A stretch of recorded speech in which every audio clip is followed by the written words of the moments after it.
Professor Blain is assistant professor of history at the University of Pittsburgh.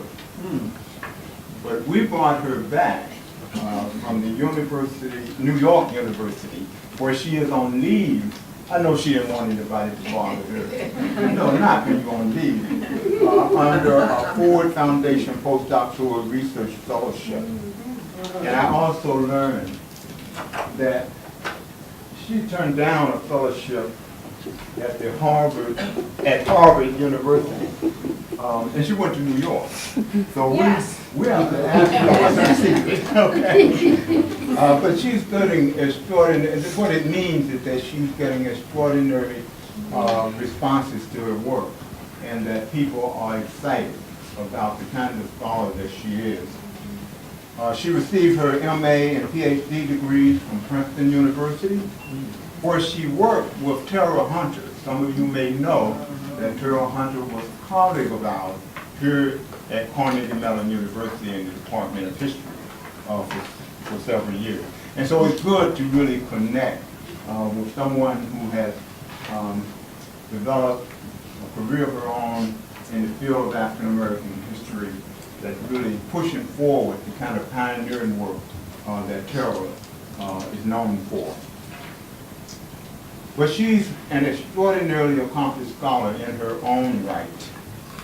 She is now president of the African American Intellectual Society. She is the co-editor of a new book series on Black internationalism at the University of Illinois Press. And she is also, I want to state that the University of Illinois Press selected well when they selected her as a co-editor of that series. Because as you're going to see from this talk today, no doubt, she has substantial depth in questions of Black internationalism. But that's not all. She is a member of a variety of editorial boards, major editorial boards. The Journal of Women's History, the Journal of Civil and Human Rights, and the Journal of African American History. And so that's sort of the service side in some ways. Scholarly service, but service nonetheless. Labor of love, so to speak. But she writes and researches and is involved in producing groundbreaking work. Of course, the book that she'll talk about today is titled To Set the World on Fire, Black Nationalist Women and the Global Struggle for Freedom, published by the University of Pennsylvania Press. This book is also in many ways igniting its own fires in the intellectual world and scholarly world of African American history.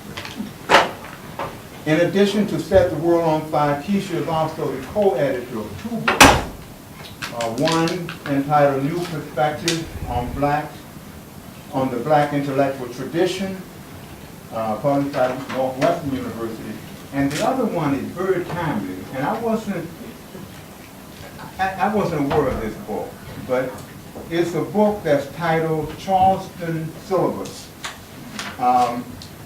Readings on Race, Racism, and Racial Violence, published by the University of Georgia Press in the wake of the Charleston massacre that connects in many ways what we're dealing with today in the wake of the Tree of Life event. So she is really well situated to talk about different dimensions of the African American experience that is very timely for our moment in history.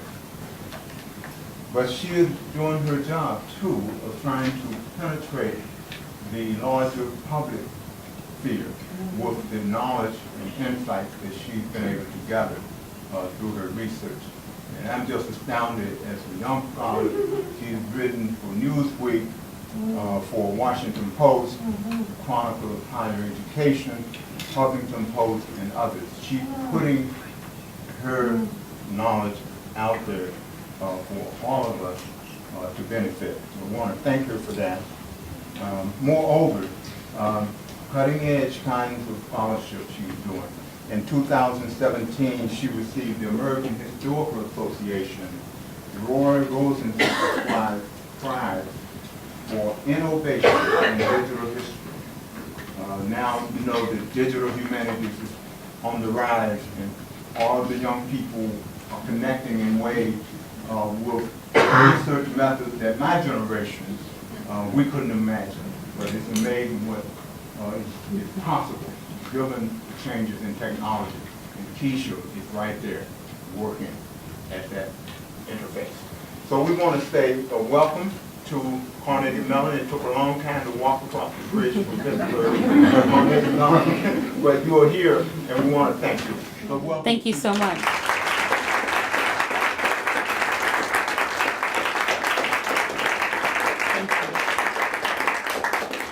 Thank you so much, Professor Trotter, for inviting me, and it's wonderful to be here. And thank you all for coming out this evening. I'm looking forward to this conversation. My talk today is based on my new book, Set the World on Fire: Black Nationalist Women and the Global Struggle for Freedom. The book examines how a dynamic group of Black women vigorously fought to challenge white supremacy during the 20th century. It centers on the ideas and the activism of women such as Amy Jacques Garvey and Amy Ashwood Garvey, and lesser-known activists such as Mittie Maudlina Gordon, Ethel Waddell, Alberta Spain, and Celia Jane Allen. These women, representing a subordinate group within global racial and gender hierarchies, advocated revolutionary social changes and demanded equal recognition and participation in global civic society. During the 1930s, 1940s, and 1950s, they became central leaders in a variety of Black nationalist movements, promoting immigration, racial unity, political self-determination, and economic self-sufficiency. They sought to build transnational and transracial alliances with people of color across the globe to advance their agenda within a broader understanding of human rights. They experimented with a wide variety of religious and political ideologies, searching for ways to respond to the daily degradation that people of African descent faced in the United States and across the African diaspora. Many were working poor activists who maintained menial positions and struggled to make ends meet. Despite limited access to financial resources and in the face of much resistance, they were unwavering in the fight for universal Black liberation. During a period of much economic and political turmoil, these women asserted their political agency in various locales throughout the United States and abroad. Mittie Maudlina Gordon was one of these women. Over the next few minutes, I will discuss some of her ideas and political activities. I will also highlight her contributions to national and transnational Black politics during the 20th century. I will focus specifically on her efforts to engage in global politics without ever physically crossing geographic borders. Though she could not afford overseas travel during the years of the Great Depression, Gordon articulated a commitment to Black internationalism through her writings and community events, and her organization, which I'll talk about in depth today, functioned as a crucial site for collaboration and exchange with individuals from various parts of the globe. So first, let me tell you a bit about who Gordon is. You see her in the photo behind me. Gordon was born Mittie Maudlina Nelson on August 2nd, 1889 in Webster Parish, Louisiana. However, she grew up in Hope, Arkansas. And if you know much about the history of Arkansas, you would know that Arkansas was the site of a fervent Back to Africa movement during the 19th century. In fact, more than 1/3 of Black people who left the United States to emigrate to Liberia during the late 1890s came from the state of Arkansas. And I think that's important because, as you'll see in a moment, Gordon plays a crucial role in leading an emigrationist movement. And I think it's important to see the ways in which her early experiences were crucial for shaping her ideas. Gordon received a third-grade education. And this is also important to know. I referred to her earlier as a working poor activist. But she's also someone who had very limited formal education. And in her writing, she talks about the fact that her father was the one who decided to homeschool her. And in that process, he chose to introduce her to the writings of Bishop Henry McNeill Turner. Another very important point when we think about Turner from the African Methodist Episcopal Church as someone who also played a key role in the history of Black immigration in the United States, and also someone who was very much at the center of some of the conversations about Pan-Africanism, particularly in the 19th century. And so Gordon comes out of this context, and she relocates to Chicago during the Great Migration, as thousands of people are moving primarily from the South to the North and also to the West. And she joins the Universal Negro Improvement Association, or UNIA. This is also an important part of her story because the UNIA, as you know, was the largest and I would argue the most influential Black nationalist organization of the 20th century. This was an organization established in 1914 in Jamaica, established by Marcus Garvey with the assistance of Amy Ashwood. And the organization provides this crucial space for Black people, not only in Jamaica, but really throughout the diaspora. By the time the organization moves the headquarters from Jamaica to the United States, particularly in Harlem, it essentially is the largest and quickly becomes one of the most visible Black organizations of the period. And with very few visible leadership opportunities for Black women, the UNIA plays a crucial role. You know, in my book, I talk a lot about the sort of patriarchal structure of the organization. I think that's important to acknowledge. But I also want to acknowledge that the UNIA provides a very important space for these women to hone their leadership skills. And so I talk about in the book that the UNIA becomes a kind of training ground, and it does for someone like Gordon. But what happens in the UNIA is that the patriarchal structure ultimately limits the kinds of things that women can do. And so when the Universal Negro Improvement Association ultimately goes through a period of turmoil and Marcus Garvey is deported from the United States back to Jamaica in 1927, Gordon emerges as someone who attempts to help the organization move forward. And the only time she ever leaves the United States is in 1929 when she goes to Kingston, Jamaica to attend this huge convention of the UNIA. And this is supposed to be a moment where leaders come together and strategize. How do we move forward? Now that Garvey has been deported from the US, how do we ultimately pull together and keep moving things forward? And yet, it's also the moment where men assert their leadership. And so when Gordon says, well, I can actually be someone who can help with leading the organization, she's immediately resisted. And that is a crucial turning point for her because she decides there's no point in staying in an organization that even in the darkest hour, so to speak, won't even take my help. I might as well do my own thing. And so she does. She goes through an interesting period where she's dabbling in different political movements, different groups, and she ultimately makes a decision in 1932 to establish her own organization called the Peace Movement of Ethiopia.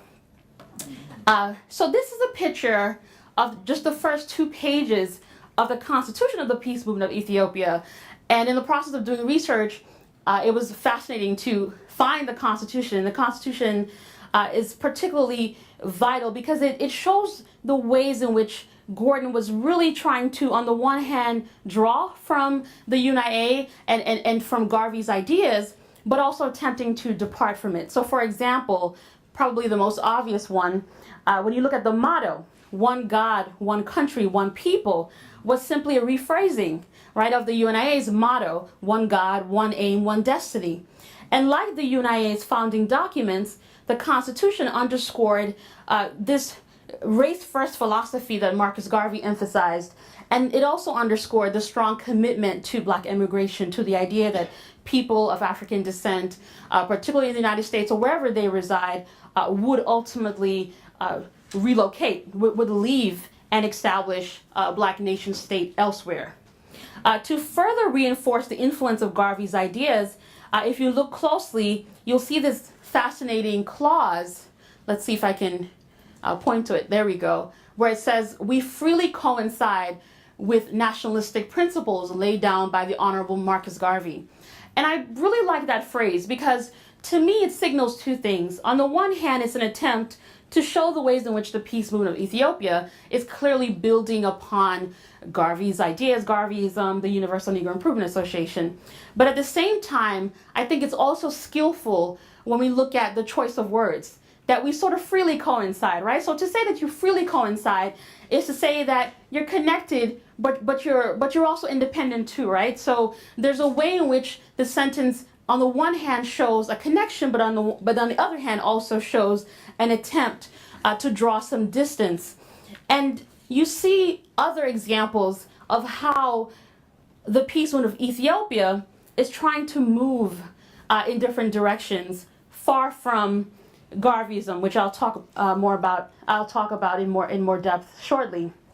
But one of the things that I want to emphasize here is to think about why Gordon decides to call the organization the Peace Movement of Ethiopia.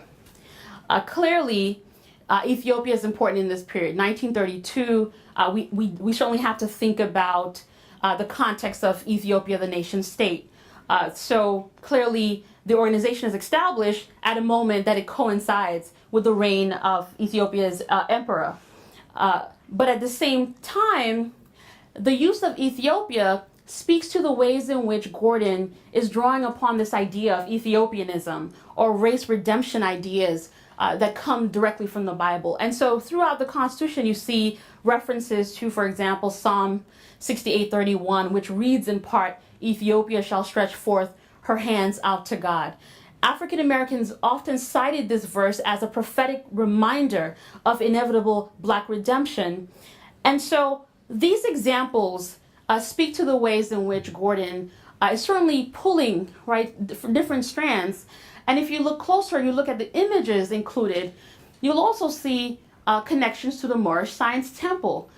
You see the ways in which she's using symbols that particularly emphasize the organization's belief in Islam, and to be more specific, into a syncretic version of Islam, which, of course, is very much tied to the Moorish Science Temple. And that in and of itself is another example of how the peace movement of Ethiopia is different than the UNIA. What I want to show you now is a fascinating photo, which is a photo of the Executive Council of the Peace Movement of Ethiopia. I like showing this photo because when I tell people that this story is about a woman who establishes the largest black nationalist organization founded by a woman in the United States, I think sometimes the assumption is that, well, if a woman founded the organization, then this must be an organization primarily of women. And that's not the case. As I explained in the book, the majority of the members were, in fact, men. And what's fascinating, too, is if you look at Gordon's early writings, where she talks about how she came to this place to establish the organization, she said things like, well, I had to step up and lead because I could not find one strong man to lead. And I always chuckle when I think about that, and I look at the photo, and I wonder, well, you know, what is she saying about these men? But also, one of the men who's standing right behind her is her husband. So that's another fascinating aspect. But this is also a great picture, too, because it's the only photo that I was able to find of another woman who takes center stage in my book. In chapter 3, I talk about Celia Jane Allen. And that's the only photo I was able to find of her. But this is great because it shows the way in which these activists coming together, they come together at this moment. Many of them coming out of the context of the Garvey movement, many of them dabbling with the communist left. But ultimately, they come to the peace movement of Ethiopia because they see it as a site for working poor black men and women to engage in radical politics. And a radical politics that is distinct, right, from those who embrace Marxism, for example. The men and women who joined the organization saw it as a space of their own, a space in which to dream of a better future and devise strategies to secure it, a space in which to revolutionize existing idioms and conceptions of Black nationalist politics, a space in which to creatively build transnational and transracial political alliances, and above all, they saw it as a space to engage in a politics of resistance against global white supremacy. And so one of the key aspects of the organization that I talk about in depth in the book was the fact that it emphasized a vision of Black internationalism. And that means that ultimately, in the period of 1930s, 40s, and 50s, Gordon and her supporters attempted to build a coalition comprised of a diverse group of activists in the US and abroad. They believed that people of African descent should join forces with other people of color to battle racial oppression in a white-dominated world. And that is captured in some ways in this letter that Gordon writes to a group of supporters in Mississippi. In the letter, she reflects on the challenges that Indians endured under European colonialism, and she declares, quote, "When India is free, all colonial people and subjects throughout the world will be free. It will cost much bloodshed," she predicted, "but it will come." In another letter written in 1942 to an organizer in Arkansas, Gordon emphasized the link between the challenges facing African-descended people and the plight of Indians, and this is the way she explained it. The India situation is connected, and the complete freedom of India will bring complete freedom to the American Black people, because the same men are holding them in slavery. Now think about the fact that the same year Gordon writes this letter, Indian pacifist Mahatma Gandhi wrote a letter to FDR drawing a link between the oppression of African Americans and the subjugation of Indians under British colonial rule. And I emphasize that because I think it's important to see the ways in which someone like Gordon, who's certainly not well known, who's a working class, particularly working poor activist in this moment, is very much thinking about Black internationalism, one could argue, in the same vein, in the same frame as Gandhi in this moment. The caste system, as we know, in British India was certainly not the same as the racial hierarchy in the United States, and we know that the racial demographics in both countries were vastly different. But Gordon, like Gandhi, recognized that the struggle against white supremacy in the US was certainly connected to the larger struggle against white imperialism worldwide. And she decided to use her letters as a way to disseminate her internationalist ideas. And so one of the fascinating aspects about Gordon's political activities is that this is a moment, as we know, this is a period in time where there's no email, right? So there's no Twitter. You can't tweet out a message and say, well, this is what I think, let's come together on this concern.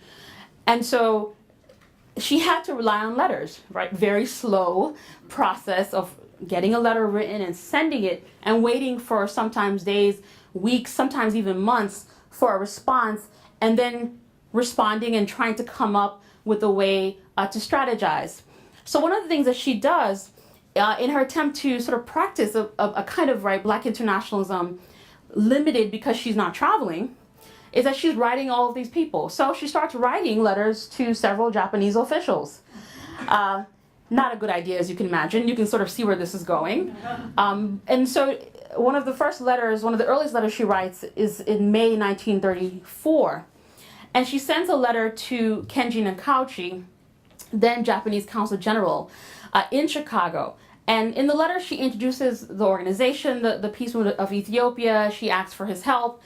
And this is what she wrote: "We are seeking the assistance and cooperation of your people in this our darkest hour. We have suffered untold misery in America over 300 years, and now our condition is far worse than ever." She then went on to request a private interview and assured Nakauchi that she would be willing to meet on his own terms. Then she writes another letter to Japanese military General Sadao Araki, in which she requested a truce between the peace movement of Ethiopia and, quote, the dark-skinned people of the Eastern world in the event of a war between Japan and the United States. Gordon's comments, while emblematic of her interest in forging transnational alliances, also reveal the contradictory nature of her politics, because though she viewed the Japanese as important allies in the fight against racial oppression, she clearly overlooked Japan's own military aggression toward other people of color. And so, not surprisingly, she makes no reference, for example, to Japan's invasion of Manchuria in 1931. But all of these interesting letters I was able to find. Why? Because, of course, they show up in the FBI file. So, again, you can see where this is going. So her letter campaign did not necessarily result in any serious consideration on the part of Nakauchi or Araki, but it did not deter Gordon from seeking out other allies. And so one of the other fascinating connections that she makes in this moment is with a Nigerian nationalist, Akweke Orizu. And so this is someone who was actually in the United States at the time in the 1940s, and he was studying alongside several people who were far more recognizable. So, for example, Kwame Nkrumah, as we know, future Prime Minister of Ghana. But Orizu was already in the United States, and Gordon came across reference to him while reading the Richmond Times. And so she sends a letter to him and says, can you come to Chicago? Can you come to Chicago? Can you meet with me? Can you meet with the members of the peace movement of Ethiopia? And let's have a dialogue. Let's talk about African history. Let's talk about immigration. Let's talk about African independence. Because she's looking for ways to draw those kinds of connections, right? Again, thinking creatively. How do you engage in Black internationalist politics if you're not actually going to travel, right? Outside of the city in which you live. And surprisingly, Orizu responds, and he says, sure. And he comes to Chicago and spends 10 days with Gordon and the supporters of her group. And they host a series of public meetings in which they talk about all of these concerns. Very fascinating, because when we fast forward, he goes on to become acting president of Nigeria in '66. So again, just thinking about the kinds of connections that she's making that ultimately provide a space, an opportunity for her supporters to be in dialogue, in this case with African nationalists in this moment. The outbreak of World War II, as we all know, marked a turning point in Black nationalist women's political activism. Like many other Black activists during this period, Black nationalist women viewed the war as a pivotal opportunity for people of color to confront global white supremacy and secure economic and political freedom. Throughout the United States, many Black nationalist women shared Gordon's internationalist vision.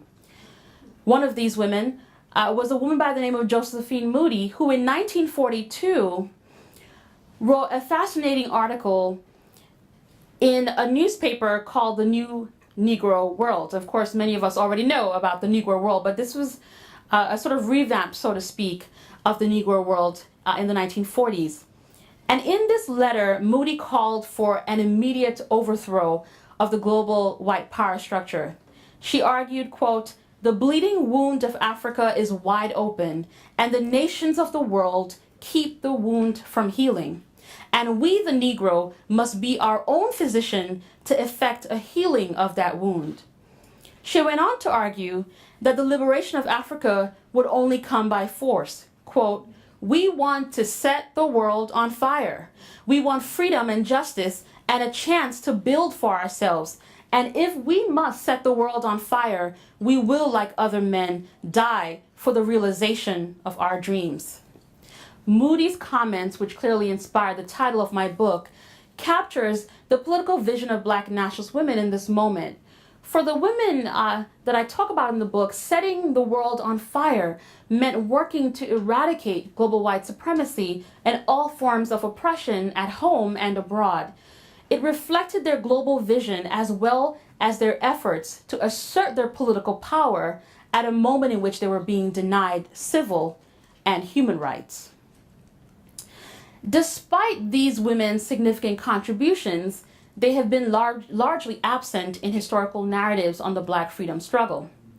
Today, Black nationalism remains an underrepresented topic in studies on the Black freedom struggle. Many still have difficulty seeing the significance of Black nationalist thought in general, and they certainly struggle to see the significance of the women who were so instrumental to its growth. It is difficult, as we know, to dismantle ideas that have been cemented in U.S. thought and culture for decades, and I would say centuries. But as historians of the Black past, this is exactly what we do. At this moment, I cannot help but think about these women's legacies and to think about the ways in which it's important for us to push beyond the mainstream narratives, right, and the stories that we're told. I think it's important for us to dig deeper in order to capture the legacies, and I would say the hidden legacies of historical actors and political movements. In so doing, we're able to tell the stories of people who operated on the margins, so to speak.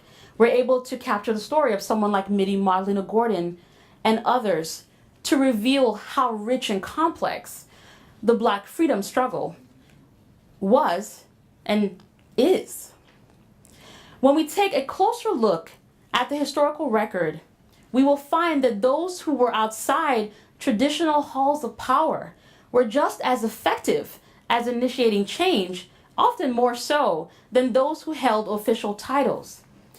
Therefore, uncovering the stories of women like Gordon, Celia Jane Allen, Josephine Moody, and so many others, it enriches our understanding of how Black women, and particularly members of the working poor and those with limited formal education, have functioned as key leaders, theorists, and strategists in our nation's history.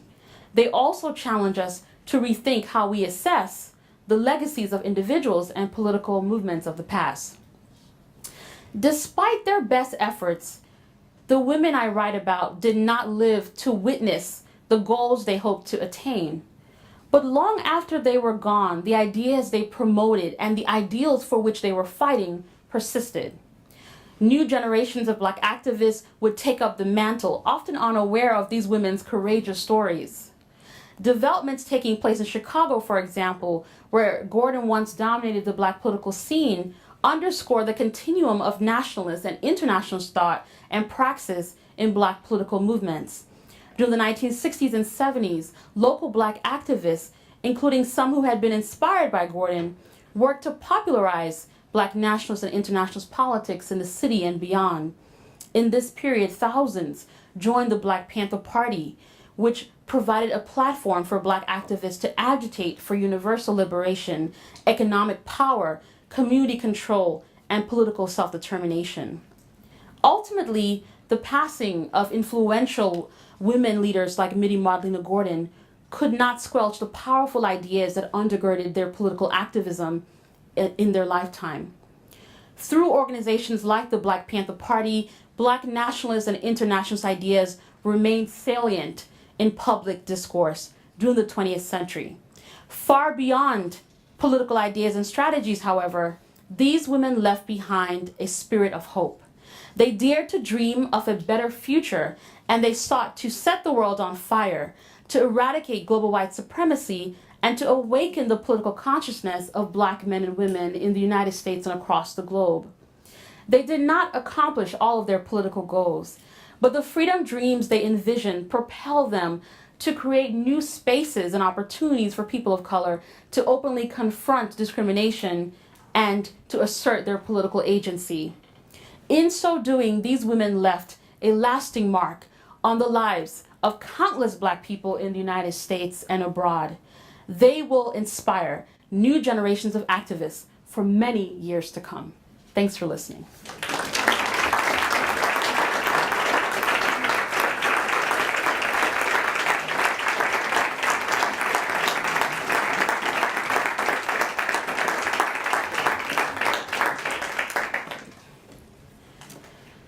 So we have an opportunity for questions.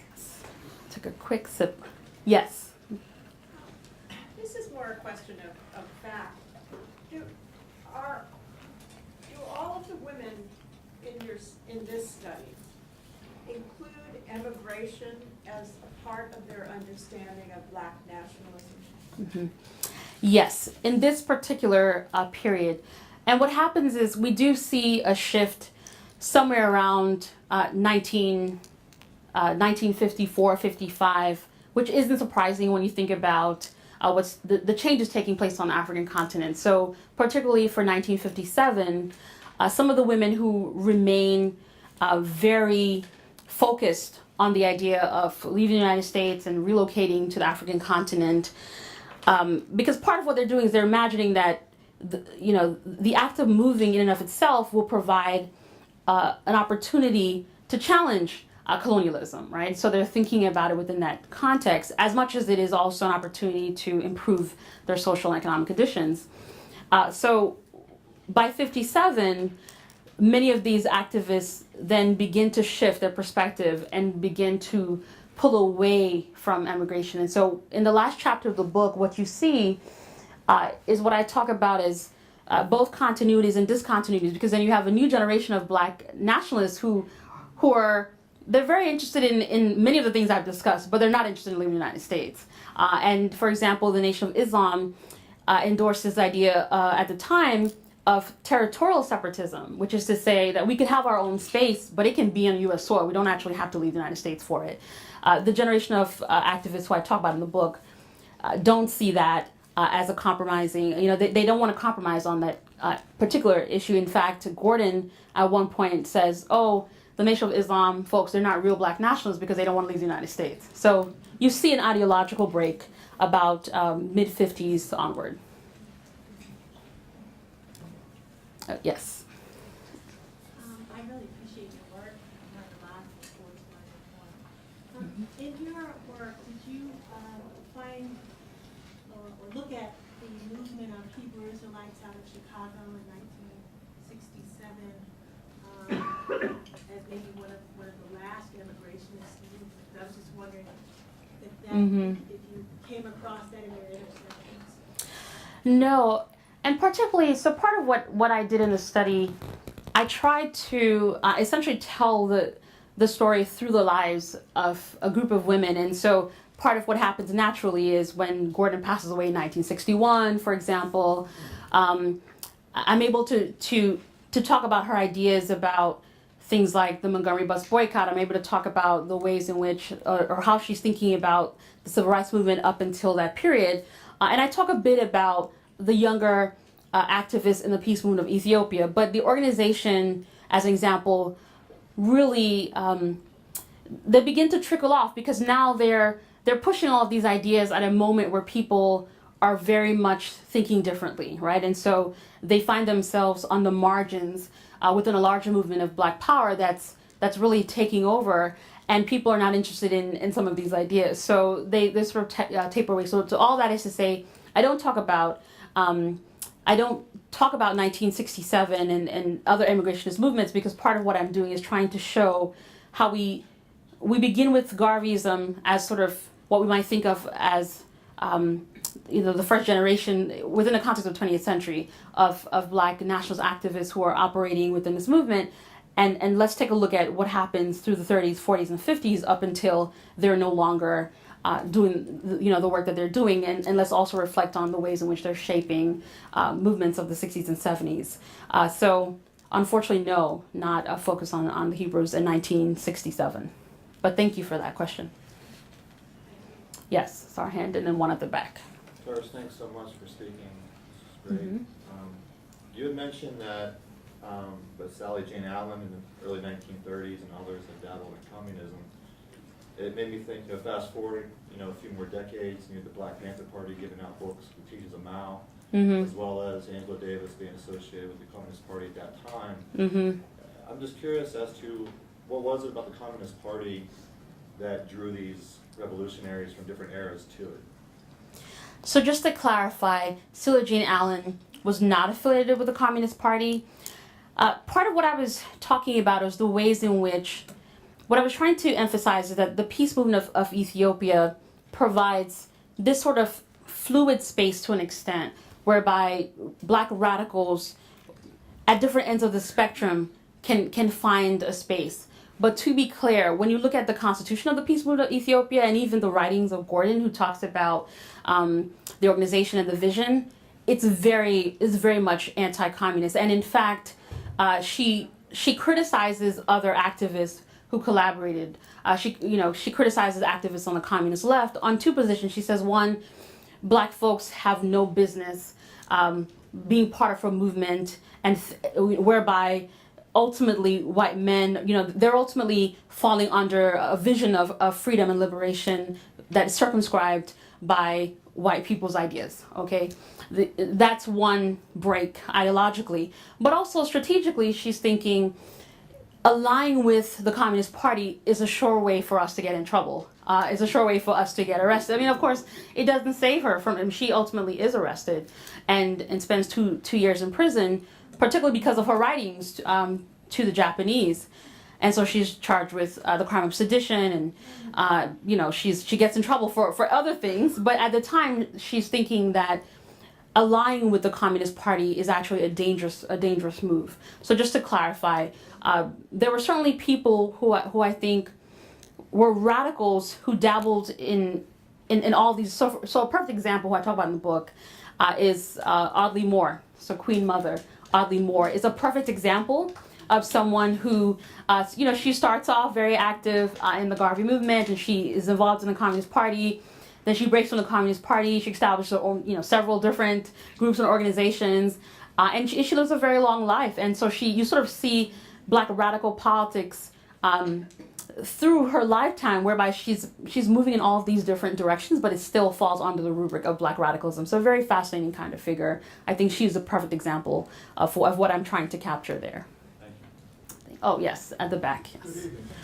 Good evening. Thank you for coming to Pittsburgh and sharing your wisdom. Some of the most fundamental concepts of political anthropology say that the European tribes cannot afford to allow the tribes of color to control the mineral resources and other resources on this planet. And that's fundamental. Marcus Garvey, at the height of his work, his great work, had 7 million people of color involved in an organization in the United States of America when there were only 12 million African Americans in the country. His work was so outstanding that I think we all need to research it, irrespective of our ethnic background, so that we can begin to appreciate the wisdom that may be passed on in simply taking better care of our water table, our environment, our living space per se. I'll give you an example. It's known by those people who study seriously that even the prison system of this country represents slave ships on dry land. And I say that because of the fact that Europeans create more crime, 5.5 times more crime than blacks ever could. But the incarceration rate that prevents fertilization or the reproduction of their own families, the protection of their own families, politically, even voting, even economically, even in terms of cleaning up their streets and neighborhoods. It's an impossibility if you take all the males and you place them in a status that is so controlled that there's no opportunity for genuine, honest, open growth and development. Is there a question? I'm making a statement because it's important for people who do not know to get a perspective perhaps on what is really going on. Not from the standpoint of a bias on my part, but just truth. Most PhDs in the United States don't even have knowledge of Africa that are black, unfortunately. And they don't want to have it because it's not convenient for them to be studying anything that's considered to be outside the bounds of traditional approaches to integration and mobilization, or not mobilization, but mobility, social and economic mobility. So that's why I'm making the statements I am. One other last thing that I'd like to say before somebody would like to take the floor is that given what I've just stated, what do you see as the possibilities, since the Caribbean, Africa, and Latin America, the only three continents that have wealth left at all on this planet, what do you see as a vehicle to bring people who are kindred spirit, who would like to see all humanity rise? What do you see as a strategy possibly to help people simply come to that point or that conclusion? Because every tribe has a chance to rule the planet. We all know that. But I'll just ask you that, given what I've just stated, because the economics still control the war. Okay. You wanted to jump in? Oh, no, I just want to say thank you very much. I appreciate the work you've done because I knew nothing about these women, nothing about those movements. I always knew that there had to be ongoing activities, PanAfricanism, after Garvey, and before the 60s. I would like to add, though, about also this thing about radical black women. I really appreciate that. And somebody said something about what you mentioned about CP. There were a number of very important black women in CP in that period. Claudia Jones, Exactly. Louise Patterson, and both Du Bois' wife Shirley Graham and Paul Robeson's wife Nancy Robeson. They were important in their own right, independently of the other. So that work you're doing is really appreciated, it's really important, and I'm looking for more of it. One other thing, back here is Nico Clay, who's in the back. Oh, great. And he's done some very important work on Black Internationalism. Yes, and the relationship between India and African Americans prior to and after World War II. I remember it was Nehru supported Paul Robeson and Du Bois during their persecution of the good in the 1950s. Yes, absolutely. Well, there are a couple of things I will say. Let me first start with Marcus Garvey, since he was invoked. I'm always struck by of course, and let me be clear. I think I would argue certainly that we need to know more about Marcus Garvey, and he's certainly a very important figure, not just within the U.S. context, but globally.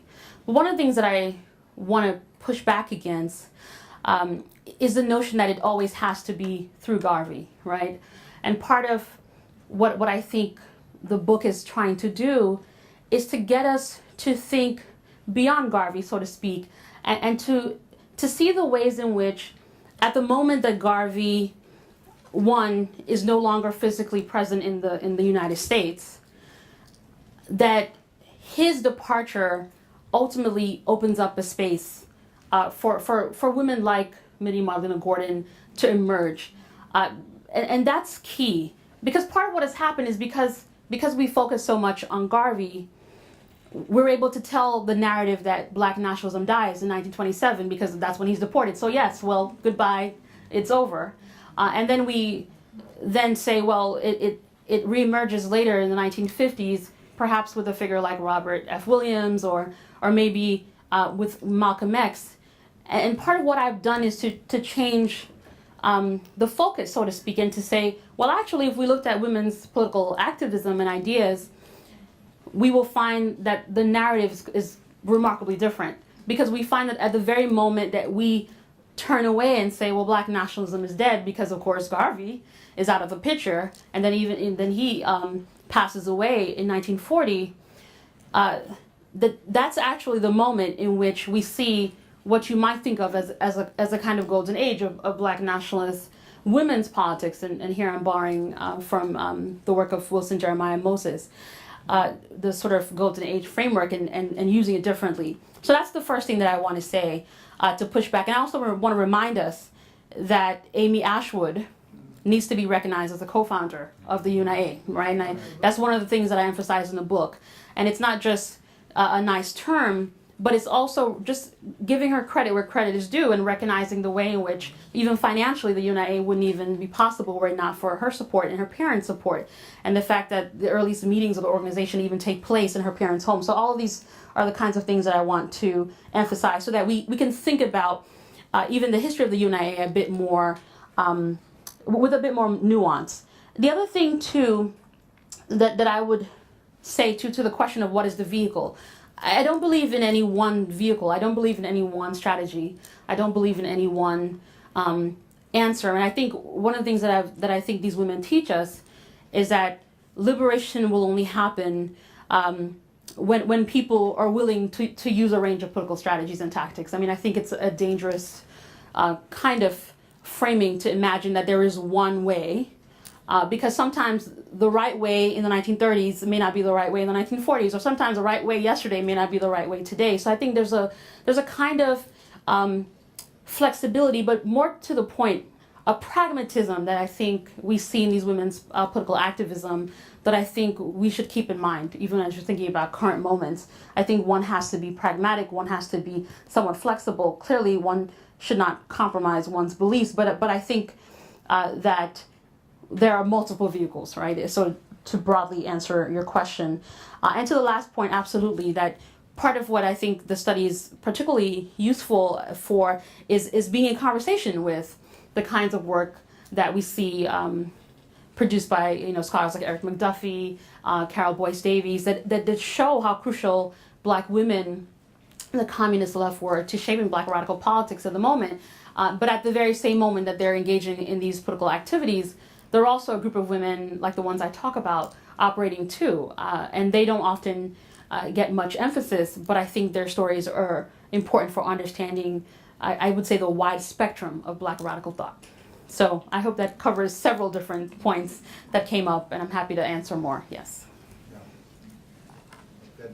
Oh. Yes. Yes. Thank you. Go. You can go ahead. I have a couple of questions. One, could you talk about any participation of women within the African Blood Brotherhood during this particular period of time? And also, could you talk a little bit more about the differences or perhaps the interaction between internationalism and PanAfricanism? And maybe if you could be instructive so we could see how perhaps that could connect to today's social movements and struggles. Okay, great. So the first thing let me talk about the internationalism and Pan-Africanism first.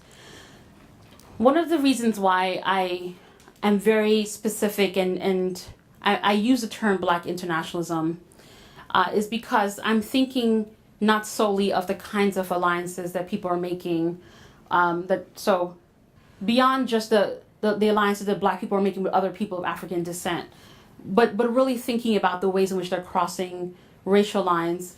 I think Pan-Africanism clearly is part of this narrative because the women are thinking on the one hand about the ways that they can come together with people of African descent on the African continent. So, for example, certainly the emigrationist movement is one aspect of the story that speaks to the Pan-Africanist vision, but it's not just that, right? Because what's internationalist is also recognizing that it's not solely about people of African descent coming together because of their shared history and working together for liberation. That's certainly important, but it's also recognizing that, well, actually, maybe I can form an alliance with the Japanese, and that's a different kind of alliance, but it is also an important kind of alliance to serve the larger goal of liberation.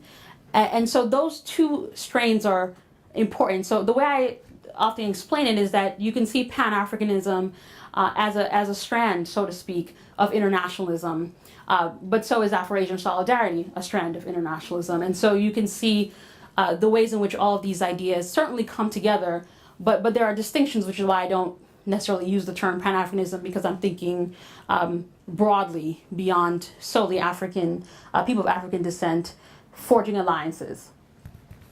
The African Blood Brotherhood question falls right within the larger question of communists, of the communist left. So even within that smaller group, it's still very much Marxist in its framing, which is why it doesn't fit necessarily with the Black nationalist vision that the women who I talk about. But I would recommend Minka Makalani's. Minka Makalani has written a great book, In the Cause of Freedom, that I think will be really instructive for understanding more about the African Blood Brotherhood. And the last question you asked was about today's social movements. Can you remind me? Yeah. Go ahead. Say just a couple of things. The reason I raised the question about the African Blood Brotherhood is because they were very significant in terms of developing a certain type of consciousness and awareness from a Black nationalist / Marxist-Leninist perspective. Some people would argue that the African Blood Brotherhood probably had more in common with the Black Panther Party than, say, UNIA did, or the Nation of Islam, or any other formation for the most part. So I just wanted to raise that issue. And because I never really heard anything of too much about any women, sisters who were instrumental in their development, right? And then my second question really was, I was hoping to be more like instructive for younger activists, because oftentimes younger Black activists particularly, who call themselves part of the woke generation, they focus on a very narrow Black nationalist perspective, or perhaps a very narrow Pan-Africanist perspective, without understanding the importance of making the connections that you spoke to, and certainly without understanding the importance of making the connections that the women that you referenced spoke to. So that's the reason I asked those two particular questions. Well, I guess it depends on who you're talking about, because my sense is that younger activists aren't necessarily embracing a Black nationalist perspective. I mean, I think they're rightfully critiquing Black nationalist thought, because there are aspects of Black nationalist thought that, I mean, I mentioned the patriarchal aspect of it. It's certainly masculine in its framing, and so that's problematic, because clearly, if one is endorsing a movement, the question is, well, where do women fit into the narrative? That's an important question. But then it gets even into territories that I think Black nationalists don't like to grapple with, which is the next question. Well, where do queer activists fit into the narrative? And then you bring up sexuality, and then folks are very much leaning on a more conservative kind of framing, which is something that is very much within the tradition of Black nationalist thought. So I'm not necessarily sure if it's being embraced by younger activists in the way that you framed it. But what I will say is that Black nationalist thought is still very salient, even in movements like the Black Lives Matter movement. It's not a Black nationalist movement. That's not what I'm saying. But particularly the emphasis on, for example, community control, that becomes, I think, one way in which you see Black nationalist thought resonating in the movement. Even the internationalism too, you see the ways in which it's being resonated in its contemporary movement. So those are the kinds of things that I think are useful for emphasizing and drawing the links, ideologically at least, between the kinds of movements I'm talking about in the 30s, 40s, and 50s and the contemporary movements of today. So I hope that's helpful for seeing those links. I mean, we can talk more about Black nationalist activism today, and I think there are clear departures from the kinds of things that I'm discussing in this moment. Yes. Yeah. I would like you to share with the audience what you consider the most disturbing aspect of these women's politics that you found most difficult to explain or reconcile with so much of what you say about them and their contribution to the movement. Yeah, so I think the most difficult aspect was certainly reconciling these women's collaborations with white supremacists. And this is not something that is new. I mean, this is certainly within Black nationalist history. It's something that we see. So Garvey is one example, who's certainly having conversations with the KKK, very controversial, but he did it. But even before Garvey, I mean, we see even in the 19th centuries, even some of the connections with the American Colonization Society. And so there's always that sort of uncomfortable presence of how Black nationalist thought, manages to, on the one hand, be emphasizing the empowerment of Black people, but oftentimes activists being open to forging collaborations with very questionable allies. And that happens particularly in this book. I talk about in depth. It's not something I wanted to talk about in depth, but it was something I had to talk about in depth because there's no way around it. I mean, it's in the historical record, and I had to be true to that. And the best way to emphasize or to explain it is the way that Gordon did, and I think she was somewhat helpful, I think, for explaining. So many of the activists in her movement, they were very critical of the kinds of collaborations she formed with someone like Theodore Bilbo, who, if you know, Bilbo from the state of Mississippi, right, very open and unapologetic white supremacist who was very much, I mean, he was fighting everything the NAACP was trying to do. He was, fighting every effort to introduce anti-lynching bill. I mean, so he was definitely not the kind of person you would think that a black nationalist would even want to be around, far less collaborate with. But in a moment where activists criticized this strategy and said to Gordon, why are you even reaching out to these individuals? You know they hate black people. What's the point of making these collaborations? And she responds, well, when we have to rely on the crocodile to get to the other side, then we just need to pat him on the back until we get to the other side, right? And so for her, it was this strange sort of, well, we're using him, right? I mean, the complex part of the narrative is, well, he's using you too, right, in interesting ways. So it's definitely not a sort of simple and easy story. But I emphasize that because that was, I think, certainly an uncomfortable part of the story, but one that I needed to tell because it shows, and to be fair, there's also a lot we could say about race and the ways in which people are thinking about race at the moment. But in this particular context, the women were seeing collaborations with white supremacists as somewhat strategic. Were they effective? Yes and no.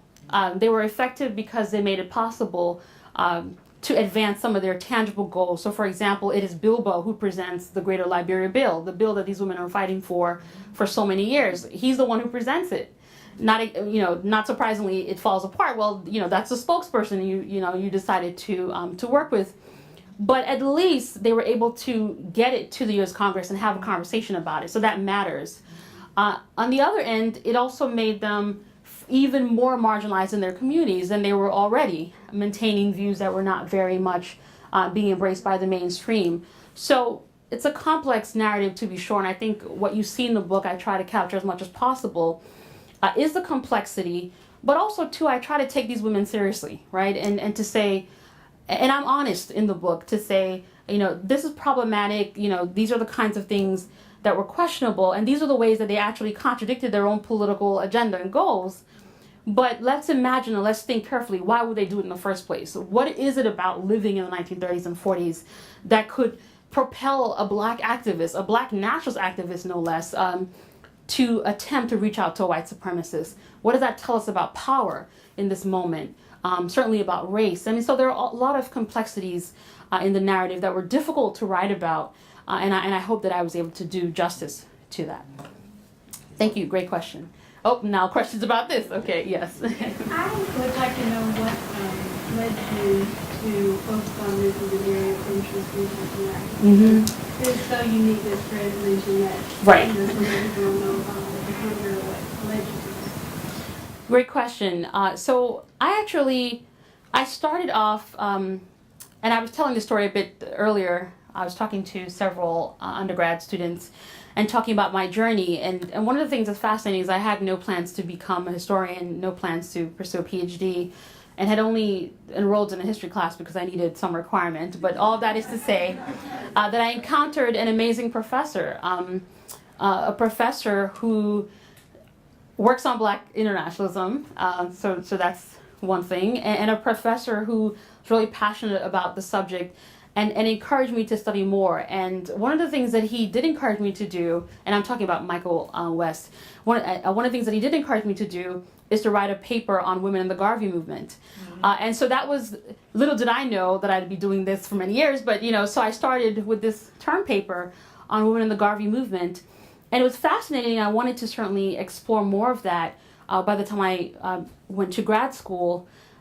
but I was struck by the narratives and the ways in which the framing was always, well, everything is great in the 20s, and then, well, nothing happens in the 30s, 40s, and 50s. So I was curious to know what else is out there. It didn't make sense. It didn't seem logical that you'd have one of the largest and most influential Black nationalist movements in the world simply fizzle because one man is deported. That doesn't make sense. I mean, certainly people have ideas and passions that go beyond one individual. And so I was probing and looking for more, really hoping I would find something, anything. To my surprise, the first person that I was able to find through the archives was Mitty Maudlina Gordon, and finding her meant finding Celia Jane Allen, it meant finding Ethel Waddell, it meant finding a range of different women, and in so many ways the story unfolded before me, and it was very difficult to write. I was telling someone earlier, I can smile now because the book is done and everything's neat and packaged, but it was a lot of agony because the story moved in so many different directions that I needed to figure out how in the world can I present this in a way that's useful and helpful and coherent. So lots of writing and rewriting, but I'm excited that we've made it to this place where we can actually talk about the book. So all that is to say, I credit an amazing professor who inspired me, encouraged me to change off my plans and to become a historian. It was a great decision. So thank you for asking that.